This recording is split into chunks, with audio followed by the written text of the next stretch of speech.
નમસ્કાર મિત્રો, અમારી આ યાત્રાધામ પ્રવાસી ચેનલમાં આપ બધા દર્શક મિત્રોનું ખૂબ જ ભાવભર્યું સ્વાગત છે। તો મળીએ હવે ફરી નવા બ્લોગમાં। તો આપણે આજે આવ્યા છીએ અમારા ભવાનભાઈની એક મુલાકાત લેવા માટે, અને આજે તમને એક નવું લોકેશન અમે ગોત્યું છે। અમારા વાલજીભાઈ મંગળભાઈ બારિયાની વાડીએ અમે આવેલા છીએ। સરસ મજાનો બગીચો છે, સરસ મજાની મેળી છે અને સરસ મજાની વાડી છે।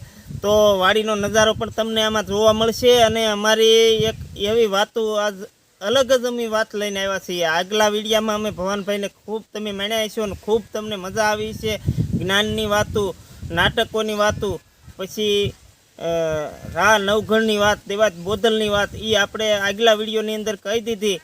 તો આ વખતે એક નવું એટલે કે ભજન સંતવાણીમાંથી જ્ઞાનની વાતો કરવાની છે અને સંસ્કારોની વાતો કરવાની છે।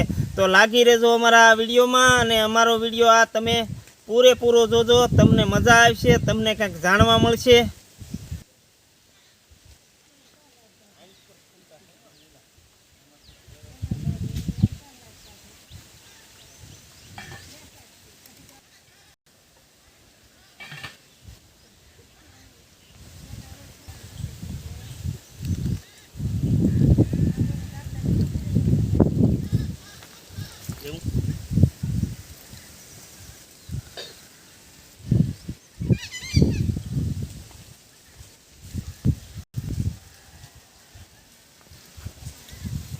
તો નમસ્કાર ભવાનભાઈ, અમારી આ ચેનલમાં તમારું ભાવભર્યું સ્વાગત છે।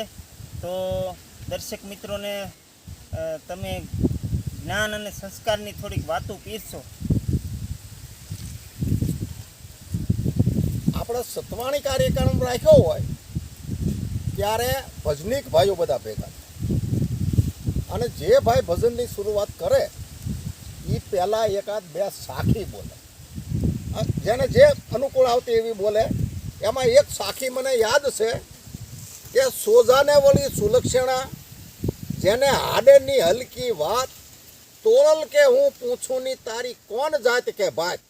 હવે આ કોણ સોજું, કોણ સુલક્ષણું, કોને હાડેની હલકી વાત, આ સાખી બની કારે, આનું મારે થોડુંક તમને કહેવું છે।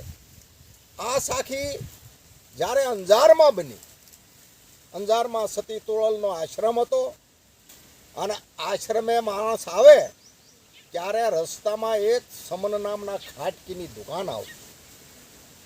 આ સમન ખાટકી હતો અને એ બકરા કાપીને વેચવાનો ધંધો કરતો। તારા આ યાત્રાળુ ત્યાંથી વટે એટલે દુકાન પહેલી આવે, આશ્રમ પછી આવે।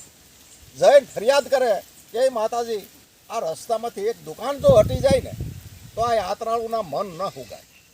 એવા અવારનવાર સતી તોળેલીજીને સમનને સમજાવ્યો કે ભાઈ સમન, દુકાન આ બારની છે તો આ બારની ફેરવી નાખ, અમારા યાત્રાળુનો બહુ તબલ પડે છે। સમન કે નહીં, મારે ધંધાને ધર્મને કોઈ લેવા દેવા નહીં, મારી દુકાન અહીંયા જ રહેશે। અરે મારા ભાઈલા, તારે ધંધો કરવો હોય તો ધંધાની ક્યાં તાણ છે, પણ તું સમજી જા તો સારું। પણ સમન ન સમજો પણ એને અંદર સતી તોળલના શબ્દો વારંવાર મગજની અંદર આવે, અરે મારા ભાઈલા તું કેમ સમજતો નથી। હવે એક દિવસ એવો બન્યો કે સમન ખાટકી હતો એમ લોભિયો પણ હતો। સમનને ઘરે એક વખત 1 કિલો મટનનું ઘરાક આવ્યું, અને સમન પાસે મટન હતું નહીં। તો સમને વિચાર કર્યો કે જો જવા દઉં તો ગ્રાહક જાય। એની પાસે બોકડો હતો ફળિયામાં બાંધેલો, પણ બોકડો મોટો હતો। પછી એને બુદ્ધિ દોડાવી, ગ્રાહકને પાછો હાથ કર્યો, ઉભારો ભાઈ, તમને 1 કિલો મટન કરી દઉં। એટલે જે પોતાના હથિયાર હતા એ હથિયાર લઈને આવ્યો, અને એને બુદ્ધિ એમ દોડાવી કે આ બોકડાની હાથળમાંથી 1 કિલોનું સોડિયું કાઢી લઉં, અને બોકડો સવાર સુધી મરે નહીં, અને આ ગ્રાહક હસવાઈ જાય। એટલે એ પોતાના હથિયાર આમ કરાડ કરતો આવતો હતો।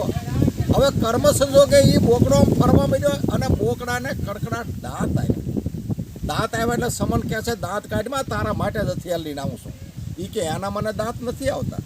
તો આ તે આજે નવો કાયદો કર્યો ને એના મને દાંત આવે। એ કે નવો એટલે? એ કે આપણે હર વખત એક વખત તું મને મારા તો એક વખત હું તને મારું, એમાં કોઈ નવાઈ નહોતી।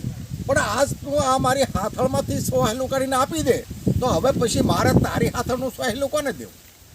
એટલે સમાન હદભ્રમ થઈ ગયો. હાથમાં એના હથિયાર રહી ગયા અને એમ થયું કે આ બોકડા જેવું પ્રાણી આવું બોલ્યું એટલે એને કાંઈ શાન ભાન ન રહ્યું. પોતાના હથિયાર હાથમાં એમને રહી ગયા અને ગડગડતી મૂકી અને સતી તોળલના આશ્રમમાં ગયો. નાજીને એને હથિયાર સતી તોળલના પગમાં મૂકી દીધા અને બે હાથ જોડીને ક્ષમા માગી. હે માતાજી, તમે મને અનેક વખત સમજાવ્યો પણ હું સમજ્યો નહીં, તમારી વાતને હું પામી ન શક્યો. પણ હવે મારે આ તમારી ગતગંગાની અંદર ભળી જવું છે. પણ મારી એક અરજ છે માં, હું જાતનો ખાટકી છું. ક્યારે સતી તોળલે એમ બોલ્યા કે ભાઈ સોજાને વળી સુલક્ષણા, જેને હાડેની હલકી વાત તોળલ કે હું પૂછું નહીં, તારી કોણ જાત કે ભાત, આવી જા બાપ આ ગતગંગાની અંદર કાયમને માટે તારું સ્થાન છે. સમન સુધરી ગયો. એના ભાઈ શેખ હતો. એ શેખ મંત્ર તંત્રને દોરા ધાગા કરતો અને માણસોને હેરાન કરતો. એની પણ ફરિયાદ આશ્રમમાં ઘણી વખત ગઈ પણ એને પણ કાને ન લીધું. એક વખત શેખે એને એક પાળેલો કૂતરો હતો.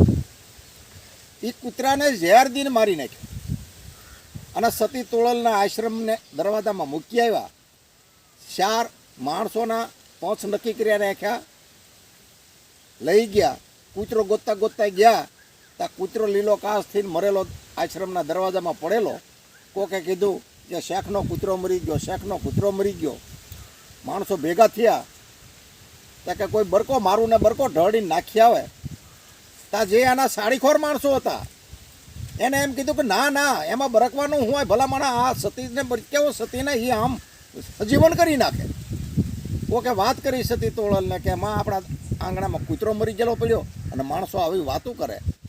આવ્યા, અરે ભાઈ કૂતરાને કોકે ઝેર આપી દીધેલું છે, પણ અહીંયા મારો કૂતરો અહીંયા કોણ લાવે? કે ભાઈ જે લાવ્યો પણ કૂતરો મરી ગયેલો છે. અરે તો ઓલા માણસો મીડિયા કહેવા તો મારી તમે કાંઈ તમારા ઓલા લાખો જાત્રાળો આવે ત્યાં આમાં આ કૂતરાને કાંઈક હજીવન કરી નાખો નહીં. એટલે માણસોનો રાફડો ફાટવા માંડે. તો કે ભાઈ હું થોડી ભગવાનની દીકરી છું, પણ લાવો પાણીનો લોટો થાય તો પ્રયોગ કરીએ. એમ કરીને કૂતરાની માથે આમ પાણી નાખ્યું સતી તોળલે અને કૂતરો ઊભો થઈને હાલતો થયો. એને શેખ બરકવા માંડ્યો પણ એ કૂતરો પછી શેખને ઘેર ન ગયો. એ કૂતરો એ કાયમના માટે આશ્રમની અંદર રહી ગયો.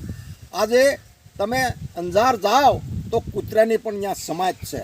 આવી ત્યાં 9 સમાધિ એકારે છે. જેસલ તોરલની એમ નહીં પણ 9 સમાધિ ત્યાં એકારે પાણ્યું. અને એક ભજનની કડીની અંદર આવે છે એ કે સાધુરે મળ્યા નિજિયા પંથના શેખને સમાન. એ બધા સુધરી ગયા અને આશ્રમ અત્યારે ત્યાં એની સમાધિ આપણે જઈ તો માણા એમ જ કે જેસલ તોરલની સમાધિ અહીંયા ગયા હતા, પણ બીજી સમાધિની કોઈ દરકાર કાર્ય કરતું નથી. આવી અહીંયા 9 સમાધિ છે.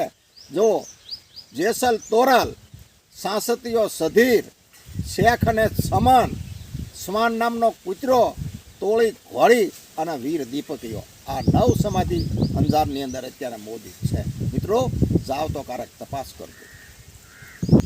અભિનંદન પવનભાઈ, સરસ મજાની અમારા દર્શક મિત્રોને વાત તમે સમજાવી. સોજાને સુલક્ષણા, જેને હાડે નહીં હલકી વાત, પણ તોળી હું ન પૂછું કોણ તમારી નાત કે જાત, એની આખો સારાંશ રૂપે મોટી વાર્તા તમે કોને સંસ્કાર કહેવાય, હું પાપ કહેવાય, એ તમે આ એક સાખીની અંદર તમે સમજાવ્યું.